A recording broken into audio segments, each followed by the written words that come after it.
Chapter 53 of Pride and Prejudice. Pride and Prejudice, by Jane Austen. Chapter 53. Mr. Wickham was so perfectly satisfied with this conversation that he never again distressed himself or provoked his dear sister Elizabeth by introducing the subject of it, and she was pleased to find that she had said enough to keep him quiet.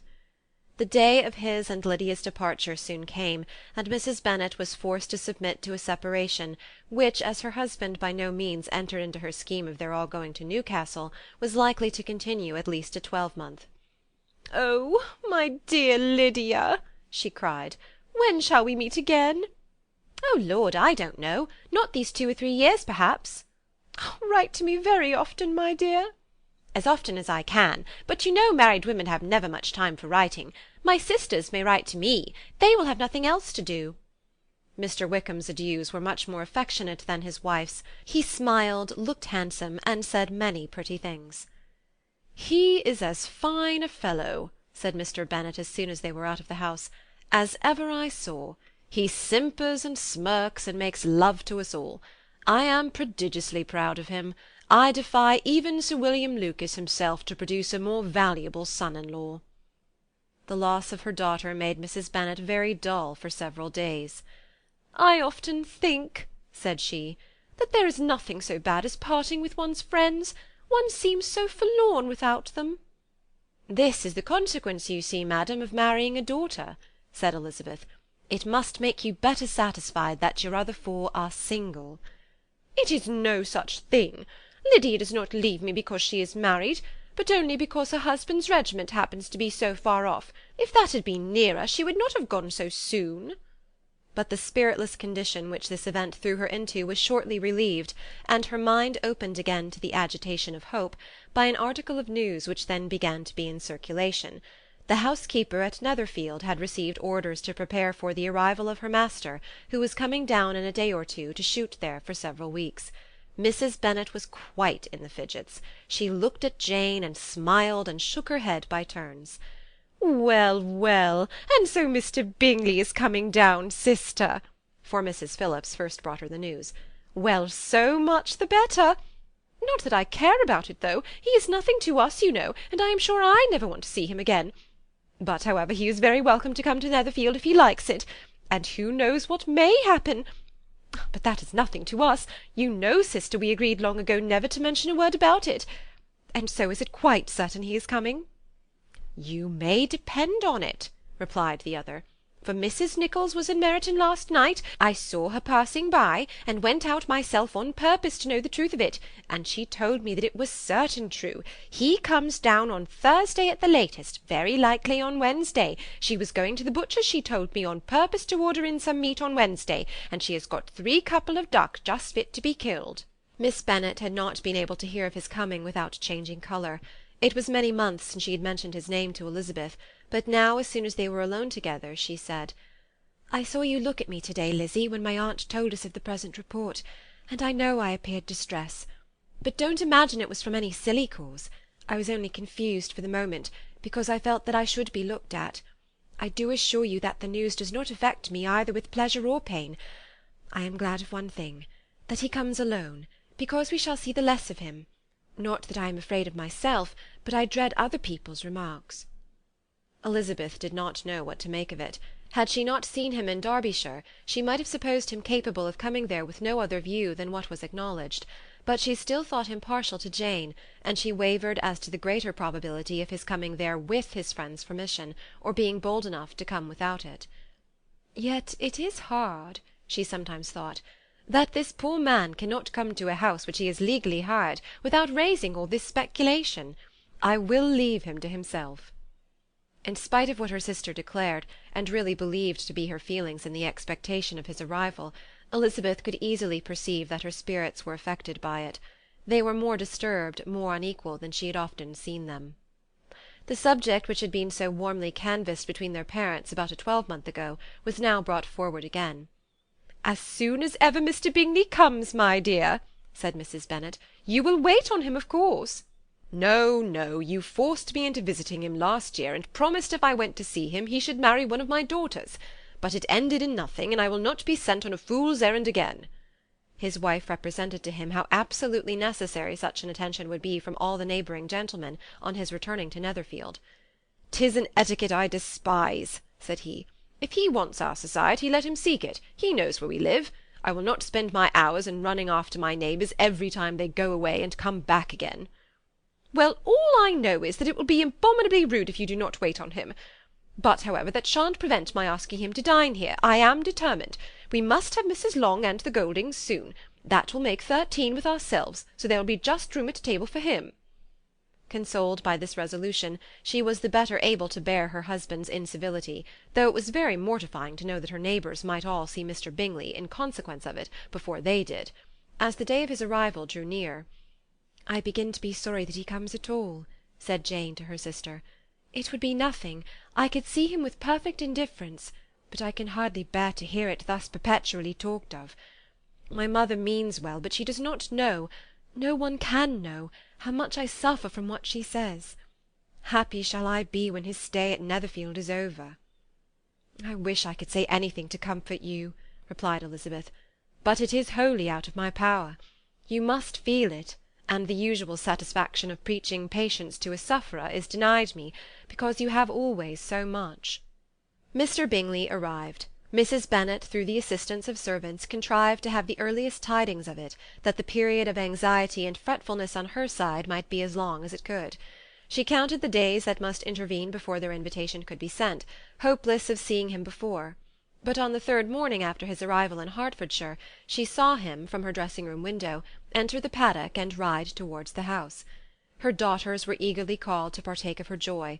Jane resolutely kept her place at the table, but Elizabeth, to satisfy her mother, went to the window. She looked, she saw Mr. Darcy with him, and sat down again by her sister.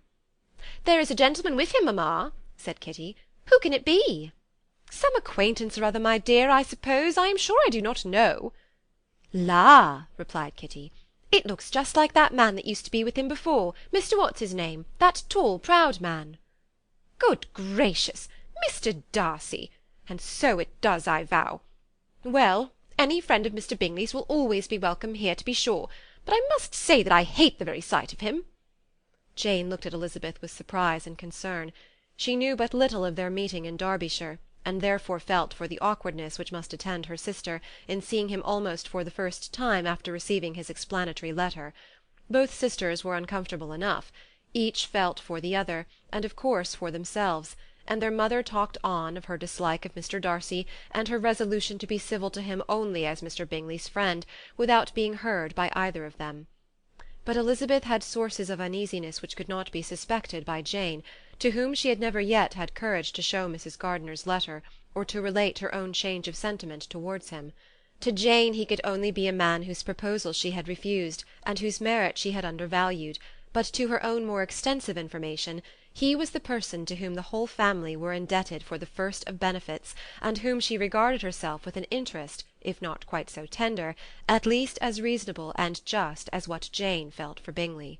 Her astonishment at his coming to Netherfield, to Longbourn, and voluntarily seeking her again, was almost equal to what she had known on first witnessing his altered behaviour in Derbyshire. The colour which had been driven from her face returned for half a minute with an additional glow, and a smile of delight added lustre to her eyes, as she thought for that space of time that his affection and wishes must still be unshaken. But she would not be secure. "Let me first see how he behaves," said she. "It will then be early enough for expectation." She sat intently at work, striving to be composed, without daring to lift up her eyes, till anxious curiosity carried them to the face of her sister as the servant was approaching the door. Jane looked a little paler than usual, but more sedate than Elizabeth had expected. On the gentlemen's appearing her colour increased, yet she received them with tolerable ease, and with a propriety of behaviour equally free from any symptom of resentment or any unnecessary complaisance. Elizabeth said as little to either as civility would allow, and sat down again to her work, with an eagerness which it did not often command. She had ventured only one glance at Darcy. He looked serious as usual, and she thought more as he had been used to look in Hertfordshire than as she had seen him at Pemberley. But perhaps he could not in her mother's presence be what he was before her aunt and uncle. It was a painful, but not an improbable, conjecture. Bingley she had likewise seen for an instant, and in that short period saw him looking both pleased and embarrassed. He was received by Mrs. Bennet with a degree of civility which made her two daughters ashamed, especially when contrasted with the cold and ceremonious politeness of her curtsy and address to his friend. Elizabeth particularly, who knew that her mother owed to the latter the preservation of her favourite daughter from irremediable infamy, was hurt and distressed to a most painful degree by a distinction so ill applied. Darcy, after inquiring of her how Mr. and Mrs. Gardiner did, a question which she could not answer without confusion, said scarcely anything. He was not seated by her, perhaps that was the reason of his silence, but it had not been so in Derbyshire. There he had talked to her friends when he could not to herself, but now several minutes elapsed without bringing the sound of his voice, and when occasionally, unable to resist the impulse of curiosity, she raised her eyes to his face, she as often found him looking at Jane as at herself, and frequently on no object but the ground. More thoughtfulness and less anxiety to please than when they had last met were plainly expressed. She was disappointed, and angry with herself for being so. "Could I expect it to be otherwise?" said she. "Yet why did he come?" She was in no humour for conversation with any one but himself, and to him she had hardly courage to speak. She inquired after his sister, but could do no more. "It is a long time, Mr. Bingley, since you went away," said Mrs. Bennet. He readily agreed to it. "I began to be afraid you would never come back again. People did say you meant to quit the place entirely at Michaelmas, but however I hope it is not true. A great many changes have happened in the neighbourhood since you went away. Miss Lucas is married and settled, and one of my own daughters. I suppose you have heard of it. Indeed, you must have seen it in the papers. It was in the Times and the Courier, I know, though it was not put in as it ought to be. It was only said lately George Wickham Esquire to Miss Lydia Bennet, without there being a syllable said of her father, or the place where she lived, or anything.